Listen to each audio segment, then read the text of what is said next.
Começa agora Mulheres de Esperança, um programa que traz conforto, informação e uma mensagem de esperança em Jesus Cristo para o coração da mulher. Fique com a gente! Mulheres de Esperança. Olá, eu sou Renata Burjato. E eu sou a Fabiana Silva, esse é mais um episódio do Mulheres de Esperança. Hoje nós vamos conversar sobre conflitos familiares. Será que é possível viver em família sem ter conflitos? Não sei se é possível, a gente vai descobrir hoje aqui com o nosso convidado, porque viver em família não é algo muito fácil, né? A gente está falando de pessoas, de situações difíceis, de fases, mas a gente quer te encorajar a caminhar em meio aos conflitos quando eles acontecerem, como de forma sábia a gente pode lidar com cada um deles. E olha que esse tema surgiu a partir de situações reais, né? Que o nosso convidado estava nos ajudando ali a como lidar com cada uma delas. Então, venha com as suas situações reais, com suas histórias de vida, para a gente poder conversar bastante no episódio de hoje. Estamos aqui em mais um episódio com o nosso querido convidado, pastor João Paulo Gouveia. Bem-vindo a Mulheres de Esperança. Muito bom poder estar aqui com vocês duas, viu? Quase não gosto, né, de vocês. Mais um episódio, né? A gente contando como diz com você o aqui. Pelerran, né? É quase um chácara-cast. É verdade. Esse episódio está bem especial. O pessoal da chácara vai entender por quê. Não dá muita ideia que daqui a pouco vira programa também, né? É verdade. Pastor, a gente então trouxe esse tema de conflitos familiares, não só, né, Rê, por causa da vivência, mas também por indicações de nossas queridas ouvintes, né, que lidam aí com filhos, casamento, né, várias situações. E você, eu acredito que já acompanhou várias famílias, tem acompanhado, vivencia também no meio de uma família linda, né, você, a Marjorie com as 3 meninas, mas a gente sabe que os conflitos, eles estão aí, né, é algo, acho que até inevitável a gente, em algum momento da vida, não passar pelos conflitos. O que nós devemos levar em consideração quando esses momentos acontecem, para que a gente não seja uma família que só vive na base do conflito? Eu acho que a gente vive mais na base do conflito do que na base da paz, entendeu? Porque é assim, já diria o poeta, né? Tristeza não tem fim, felicidade sim, né? Quer dizer, são momentos esparsos que a gente realmente tem paz. Na verdade, a vida humana, ela é conflituosa, né? Isso a gente precisa entender. A gente tem nossas ideias, nossas posições. Quando em Efésios, Paulo está falando sobre a questão da armadura, você pode ver que ela está toda ligada às vivências do dia a dia, né? Quando Jesus diz, no mundo tereis aflições, ele está falando dessas coisas do dia a dia, de que vai ser difícil esse processo. É muito difícil a gente abrir mão das nossas vaidades, das nossas decisões e tudo isso no convívio com o outro. E o que deve prevalecer sempre é o amor nesse lugar, né? Como é que a gente observa as pessoas, como a gente se dá para elas, em que momentos eu devo ser duro, em que momentos eu devo flexibilizar, em que momentos eu dou carinho, em que momentos eu sou mais ferrenho numa posição. Essa sensibilidade, ela sempre tem que acompanhar. O que a gente gosta, na grande maioria das vezes, é de fórmulas mágicas, né? A gente gosta de uma listinha, as 10 coisas que eu vou fazer para encontrar a felicidade. Porque a gente vai e faz e vê se vai dar certo. Na verdade, não é assim. Não existe fórmula mágica para um casamento, não existe fórmula mágica para um relacionamento entre pais e filhos. O que existe é gente afim de seguir para frente, de fazer, de encontrar paz mediante os conflitos. A vida é conflito. Geralmente a gente conversa e eu falo, qual é a função da vida? Estou falando da vida diária nossa, né? Nessa cotidiana, dentro desse sistema que a gente vive diário.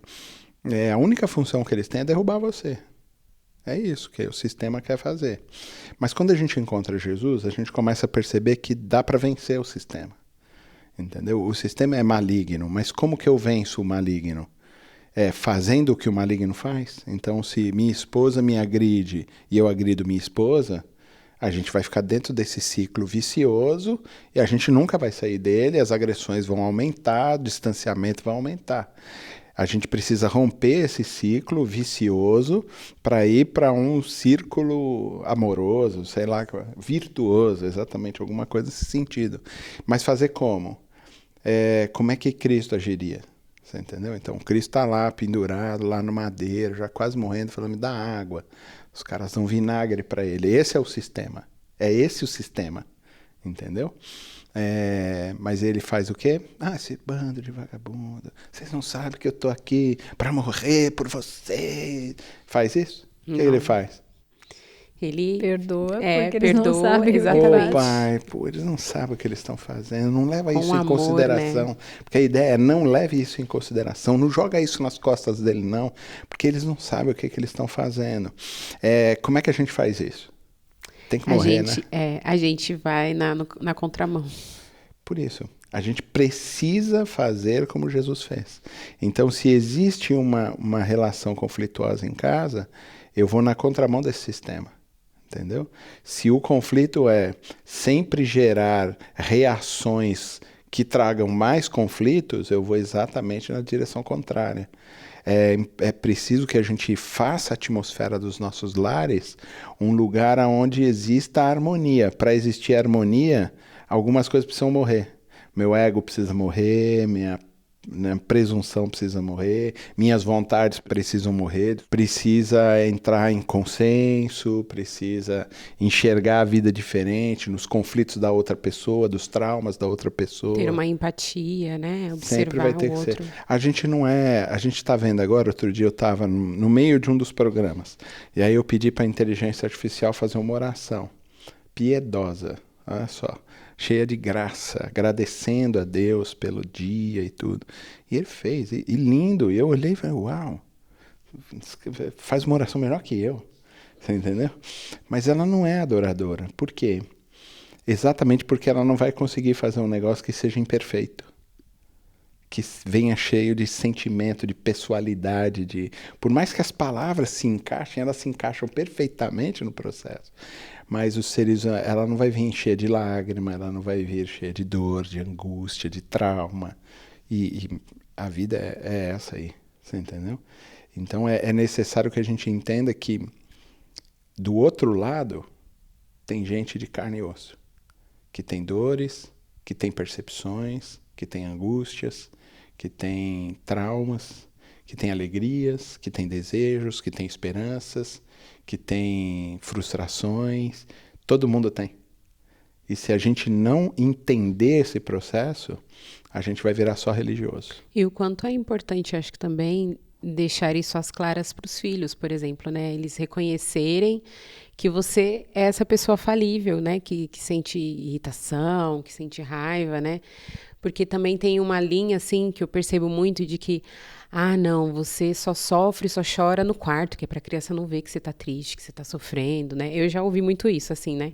E, por exemplo, lá em casa, quando eu tô brava, quando eu tô triste, quando eu tô chateada, a Helena tá triste, mãe, tô triste. A mãe tá muito triste hoje, tô chateada, ela me vê chorando e tal. Então, acho que é também importante a gente mostrar pro filho essa necessidade de que nós vamos sentir tudo isso, né? E que eles também se sentirem, a gente vai reconhecer, né? Porque é normal de cada um. As meninas percebem nisso, que você fica triste? Falando nisso, eu tava contando pro JP esses dias que eu fui pra reunião da escola. Meu corpo não queria ir e a mente sabia, é importante para sua filha, é importante você estar lá. Então, no carro, eu fui chorando, dirigindo, chorando à noite. Eu tô tão cansada, e falava para elas.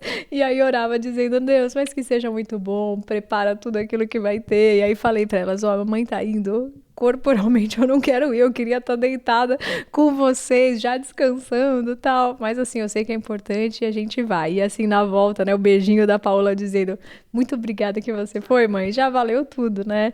Mas a gente poder Acabou o ser... cansaço, né? Exatamente, a gente poder ser a gente mesmo, né? Agora, JP, quando você falou dessa entrega, de morrer para si mesmo, qual que é o equilíbrio, a sensibilidade de saber que você tem que se entregar para o outro, porque é o que Cristo faria, mas que precisa saber discernir momentos, né? Porque uma coisa é na nossa casa, que a gente vai ter isso, e outra coisa é naquela família maior, que às vezes envolve mãe, irmão, pessoas que querem estar com você e talvez naquele momento você sabe que se você for, talvez você não vai dizer as palavras que você gostaria de dizer num momento melhor. Então, como se entregar totalmente, mas também respeitando os seus limites?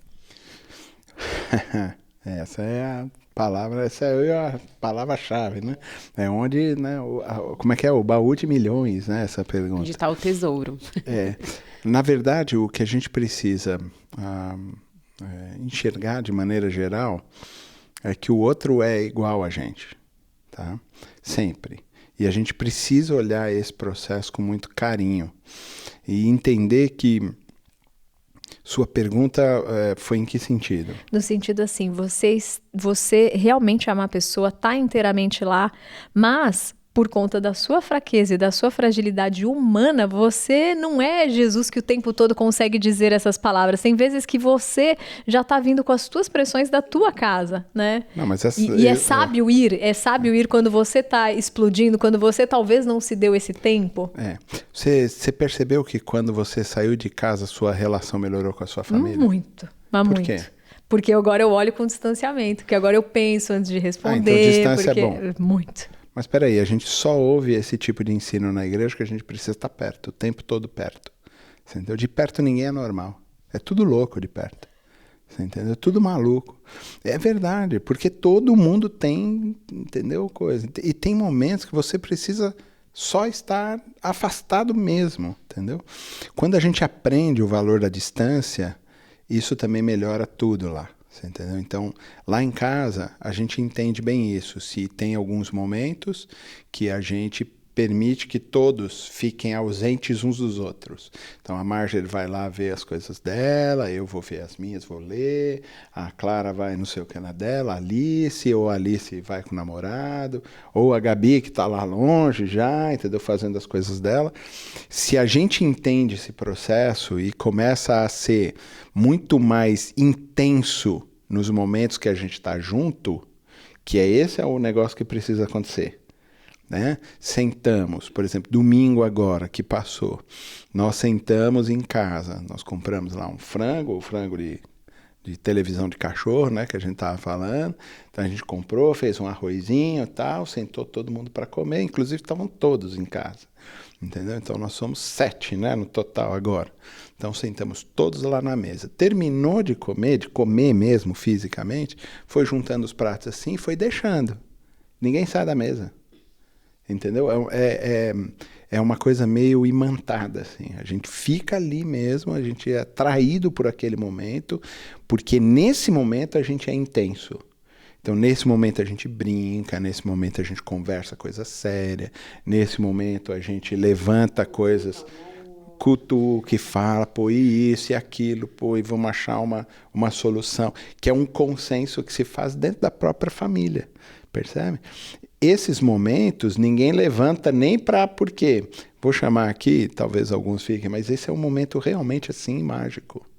Você entendeu? Que se a gente sair dele, possivelmente quando a gente voltar, ele já não é igual. Aí ele já não consegue ter essa força de atração um pelo outro. Então, é saber aproveitar esses momentos. A gente gosta de, não, vou esperar um momento, não sei, esses são os momentos. E eles são intencionalmente produzidos. Então a gente foi, vamos comer todo mundo? Vamos. Eu podia chamar para falar muitas coisas fora, mas aquele é o momento para a gente conversar. Aquele é o momento que numa brincadeira alguém pode virar e falar isso. Você entendeu? Nesses momentos a gente evita muita coisa também, que sabe que vai machucar, que vai expor. Mas como que a gente sabe? Porque a gente também já fez essa besteira antes. E quebrou aquela aura, aquela atmosfera gostosa que estava no ambiente, a gente também quebrou. Entendeu? E a gente falou, puxa, então melhor eu não fazer isso, porque senão eu vou quebrar essa coisa gostosa. Como é que a gente faz isso? É vivendo. É errando, é quebrando esses momentos, é falando, poxa vida, tá bom, na próxima vai. Quando junta de novo, e não é uma coisa que você consegue fazer de maneira artificial. Isso só acontece, a gente tem que estar sensível para estar muito atento nessa hora, para permitir que isso aconteça de maneira plena entre a família. Porque realmente não são muitos momentos que isso acontece. Você entendeu? Geralmente a gente senta, todo mundo para comer, cada um na sua casa e tal, mas quando tem essa reunião, quando a gente percebe que, opa, coisa está aqui, propícia, a gente senta e a gente só aproveita, só se deleita daquele momento. As famílias precisam estar prestando atenção nisso cada vez mais, porque a gente está deixando nossos filhos sem esses momentos, né? Uma coisa que é muito importante na vida familiar, de forma geral, é previsibilidade, né? A gente já conversou bastante sobre isso também. Previsibilidade é uma das coisas que a gente tem mais medo. A gente não quer ser previsível. A gente quer, porque eu faço, porque eu mudo, porque... Previsibilidade é o que meu pai me aconselha até hoje, mesmo depois de 20 anos da morte dele. Você entendeu? Porque quando eu estou lá sozinho, diante de um conflito e precisando de alguma resposta, de um conselho, eu penso, o que meu pai me diria? E ele foi tão previsível que eu penso assim, ele faria isso. Poxa, então é isso que eu vou fazer. Então, mesmo depois de 20 anos da morte do meu pai, ele ainda me aconselha. E eu sei que mesmo depois de 20, 30 anos da minha morte, minhas filhas ainda vão ser aconselhadas por mim. Assim como as filhas de vocês também vão ser. O que minha mãe faria? Faria isso aqui. Você entendeu? Um marido que perdeu a esposa, puxa, como que ia ser agora? O que ela ia... Isso, puxa, eu vou fazer. Porque a vida precisa encontrar essa previsibilidade. Entendeu? E na verdade, o sistema quer que você não seja. Ele investe para que você quebre todos esses sistemas de previsibilidade. Você é de uma família atípica. Sim. Se não tiver previsibilidade, como é que a Helena fica? Nossa, muito difícil para ela. Você entendeu? Tudo o que a gente precisa entender na família para quebrar os conflitos é previsibilidade. Entendeu? Porque eles vão vir certos de que, puxa, eu vou lá comer na casa dos meus pais, puxa, vai ter um momento tão legal na mesa. Previsível. E isso é tão interessante, né? Porque há ambientes familiares que antes de ir, a gente já está sofrendo.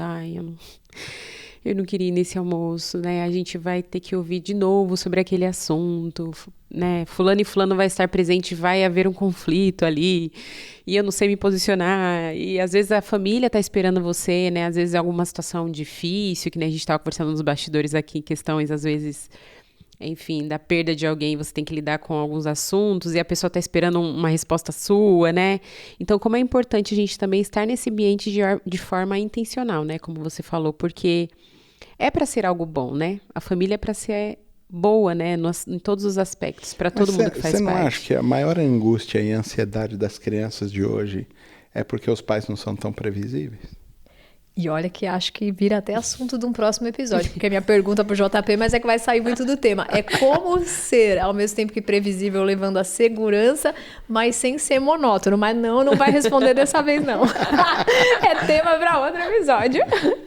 A gente volta com vocês no próximo bloco. Voltamos com o episódio do Mulheres de Esperança hoje, muito bom aqui falando sobre conflitos familiares com a participação do pastor João Paulo Gouveia. Acho que você já começou aí a pensar em algumas atitudes, talvez, em algumas mudanças que pode ser feita aí no seu ambiente familiar. E pastor, quando os pais, por exemplo, estão lidando com um conflito com os filhos, em alguma situação, parece que em alguma fase... Uma das pessoas, ou o marido ou a esposa, vê aquilo como algo, perigoso, a gente precisa observar, pode ser que lá na frente dê algum problema, e o outro tá assim, você tá imaginando coisas, isso aí é muito pequeno, não vamos, né, vamos subestimar essa situação e tal.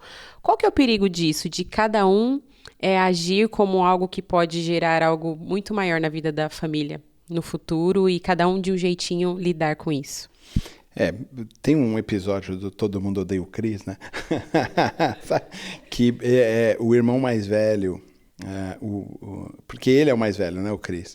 O irmão e a irmã estão combinando, porque um é o favorito da mãe, o outro é o favorito do pai, né? Então eles estão combinando, não, então você vai lá e faz tal coisa. Aí ele vai, pede a coisa pro pai, né, ela. Depois ele vai, pede a coisa pra mãe e tal. Porque tem um vácuo, entendeu? Tem um ruído que está entre o casal. As crianças, a gente precisa lembrar o seguinte, que são todos pecadores. Aquela criancinha que fica te olhando ali, com aquele olhar delicioso, que você fala, meu Deus, como é que pode essa pessoa? Que maravilha! É uma pecadora, miserável, entendeu? E ela vai querer pecar. E ela vai sempre para esse lugarzinho onde ela percebe que existe algum tipo de conflito ou que tem um distanciamento ou um ruído entre os pais. Eles são tão inteligentes que eles percebem isso, eles são tão perceptivos, entendeu? Eles são tão perspicazes nas coisas que eles fazem. Observadores, né? São muito Eles certeiros nisso, entendeu? E eles vão para esse lugar, sempre. E se os pais permitem que exista algum tipo de ruído na comunicação do casal, eles não vão conseguir entrar em consenso do que fazer. Percebe? Por isso que o casal sempre tem que estar de comunhão máxima. Máxima. Entendeu? E aqui não estou falando de outras coisas a não ser essa coisa de evitar os ruídos, de vocês terem tudo às claras uns com os outros, porque os filhos vão para esse lugar. Esse lugar é o lugar perigoso para os filhos, aonde existe ausência, né, um hiato no relacionamento dos pais, existe aí um ruídozinho que está rolando. Porque existe sempre um que é mais ativo e me parece que o outro é um pouco mais omisso. Mas se os dois estiverem em sintonia, tudo vai ficar equilibrado. O omisso vai ficar um pouco mais ativo e o que é muito ativo vai também ficar um pouco omisso, no sentido de ser um pouquinho mais passivo com algumas coisas, para não exagerar, no pegar no pé, no jeito de vigiar, né, as crianças e tudo mais, para não roubar a dignidade dos filhos. Até porque vão caminhar juntos, né? Os dois vão participar, um vai apoiar o outro, né? Exato. Não fica aquela Então, coisa, só eu que estou observando, só eu que... Então, se o casal conseguir fazer esse tipo de coisa, entendeu? E entender assim que em alguns aspectos quem vai definir as ações e o que está acontecendo é a mãe. Em alguns aspectos é o pai. Se isso fica muito claro para o casal, em alguns momentos eu vou ser mais tiro meu pé, deixo a Marjorie avançar. Você entendeu? Em outros aspectos, a Mar tira o pé e eu avanço. Entendeu? Isso precisa ficar muito redondo. O problema, na grande maioria das vezes, não são os filhos. É a maneira como os pais se relacionam. E eles são consequência das ações dos pais. Ou das omissões, ou da falta de comunhão, ou da falta de pensamento comum, de ruídos que entram dentro de casa, entre o casal, entendeu? Que são divergentes e não conseguem encontrar consenso. Os filhos entram aí e eles vão reagir. Se eles percebem que o pai é ausente, eles avançam. Se eles percebem que a mãe é ausente, eles também avançam.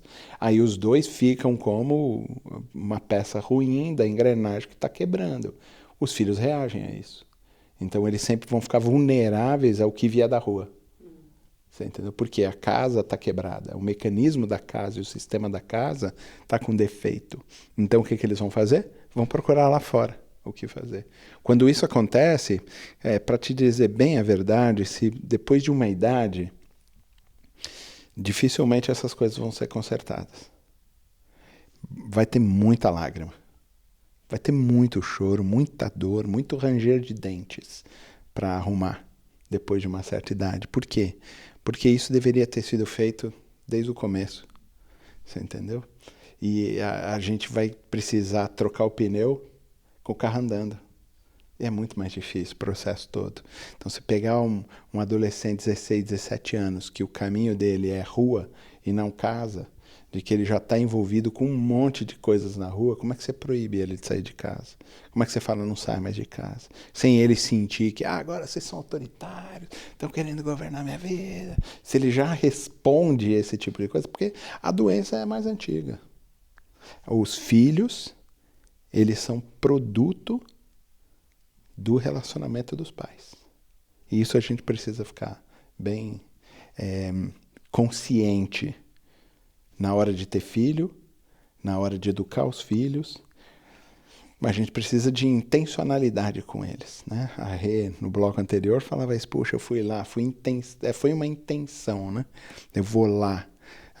Geralmente, o que a gente faz? O filho vem e fala, olha, pai, fiz esse desenho para você, ou mãe, né? Fiz desenho para você. Ah, tá bom, filho, agora eu não posso. Depois eu vejo. Mas o depois nunca chega.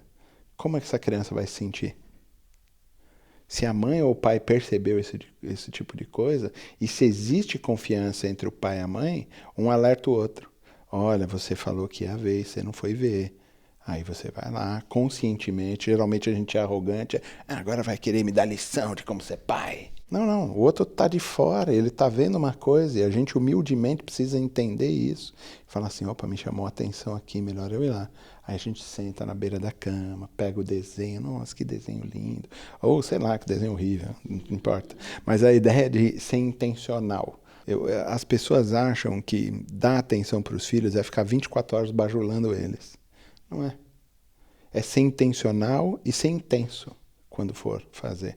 Se aqueles 15 minutos são da Paola ou da Helena, ou da Helena, né? Ou da Helena ou da Helena, né? Da Helena, se for de um ou do outro, não importa. Mas aqueles minutos são dela e a gente é intenso naquilo que faz. A gente olha no olho, eles veem a sinceridade nos nossos olhos. E isso vai fortalecer o interior deles, vai fazer com que eles caminhem. Mesma coisa marido e mulher, né? Quantas vezes, agora vocês saíram de casa, né, cedo. Quantas vezes vocês disseram para o marido de vocês, eu amo você. Eu amo você, entendeu? Olha, eu cuido de você, eu estou olhando o que você está fazendo. Que bom, vai lá, vitória hoje e tal. Quantas vezes eu digo, Marge, você é amada por mim, entendeu? O que ela precisa, você é amada por mim. Entendeu? Eu amo você, entrego minha vida para você. De vez em quando manda assim, tipo, amor da minha vida, né? Daqui até a eternidade, né? Manda as coisinhas assim. E intencionalmente, entendeu? Fazendo as coisas para que entenda isso. Filha amada, como você é querida, filha amada, para todas elas. Entendeu? Porque o dia que eu já não estiver mais aqui, elas vão lembrar, meu pai me amava. Meu marido me amava. Entendeu? Ele se entregava por mim. Minha esposa me ama, me amava, se entregava por mim. Essa relação fortifica o interior das pessoas. Como eu tenho visto gente quebrada, adulto, totalmente destruído, de mãe e pai que não são intencionais, são sempre críticos, de críticas que destroem o interior, e aquilo vai desmoronando todas as estruturas interiores. Depois vai ter muita lágrima para Jesus arrumar. Muita lágrima para poder despertar o perdão, despertar esse processo. Quantos casamentos despedaçados, porque maridos pressionam e destroem as mulheres, mulheres que trabalham destruindo o interior dos seus maridos também, com falta de respeito por ambos os lados, com falta de carinho, de amor, de intencionalidade um pelo outro. Se a gente não começar... E lembra, o último versículo do Antigo Testamento, qual é? Malaquias, né? É o último versículo. Se os filhos não converterem os seus corações aos pais e os pais não converterem os seus corações aos filhos, eu vou tocar a terra com maldição. O que a gente está vendo nessa coisa destruidora que é esse sistema que a gente está vivendo hoje, é porque os corações dos pais e dos filhos, eles não estão ligados mutuamente. Então, Deus está tocando a terra com maldição, né? Casa de vocês, a igreja, é o último reduto da bênção de Deus sobre a terra. Por isso, converta o coração de vocês aos seus filhos, converta o coração de vocês aos seus maridos, como eu, todo momento, estou lá tentando converter o meu coração à minha esposa a mim, as minhas filhas, porque minha casa, a casa de vocês, a casa de um cristão verdadeiro, é o último reduto da bênção de Deus sobre a terra. E agora a gente volta com reflexão. A família é um bem precioso, algo criado por Deus para ser bênção na sociedade e representar o seu amor a toda a humanidade. Para alguns, a família pode trazer memórias ruins, alguns momentos de briga, discussões, de palavras duras, a falta de amor e de empatia. Ou seja, se não observarmos com cuidado as nossas relações dentro da família, nós poderemos não atingir então o propósito que Deus tem para ela. No livro de Gênesis, a partir do capítulo 37, nós observamos a história de José, por exemplo, que era um filho preferido de seu pai, Jacó. Isso gerou grande conflito e dor entre as relações com os irmãos, a ponto de José ser maltratado por eles, né? Onde eles criaram uma armadilha, onde ele foi pego, vendido como escravo. E anos depois, essa mentira, então, ela continuou aí sobrevivendo entre as relações. Tudo isso porque Jacó não percebeu o mal que estava fazendo dentro da sua própria casa ao tratar um filho diferente do outro. Mas como pais, podemos influenciar a vida deles com bons atos. Atos que valorizam os relacionamentos, fazendo com que, dentro do possível, possamos ter uma família saudável e sem conflitos. Há algumas coisas que devemos considerar para que os conflitos cessem, como, por exemplo, evitar discussões desnecessárias, responder com mansidão, pensar antes de falar, buscar a paz nos relacionamentos, falar a verdade em amor, se deixar ser dirigido por Deus quando houver um conflito, como nós colocamos aqui, como Jesus agiria nessa situação, decidir perdoar e se esforçar para ter uma comunicação limpa e clara entre a família. Muitas vezes os conflitos dos relacionamentos ocorrem por não ter tratado as dores emocionais. Pais e filhos machucados que colocam uma pedra no assunto e não buscam, juntos diante de Deus, resolver o que houve, para então haver paz e alegria no lar. Que nós possamos observar melhor as nossas famílias em seus conflitos e agir com empenho e disposição, para que Deus venha curar os corações e termos relacionamentos saudáveis. Que Deus te abençoe. E no final desse episódio eu quero pedir para você mandar uma foto da sua família. Como jornalista eu sou curiosa pra caramba, então pode botar aí foto da sua família junto com os filhos, deixar teus comentários, se tiver pergunta pra gente fazer no próximo episódio ou temas que você fala, olha, esse papo fez surgir tantas indagações, manda ela aqui pra gente através do WhatsApp 11 974 181 456 ou através do Instagram do Mulheres de Esperança e do nosso Facebook também. Exatamente, eu quero agradecer ao João Paulo por estar com a gente nesse episódio. Se as ouvintes mandarem, a gente vai chamar ele de novo para falar sobre os outros temas. Exato. Tem tema aí, viu? Deus abençoe vocês. Obrigada, até um próximo episódio, a gente se vê. Até lá. Escreva para nós, mulheresdeesperanca@rtmbrasil.org.br. Produção Fabiana Silva. Mulheres de Esperança. Realização RTM Brasil.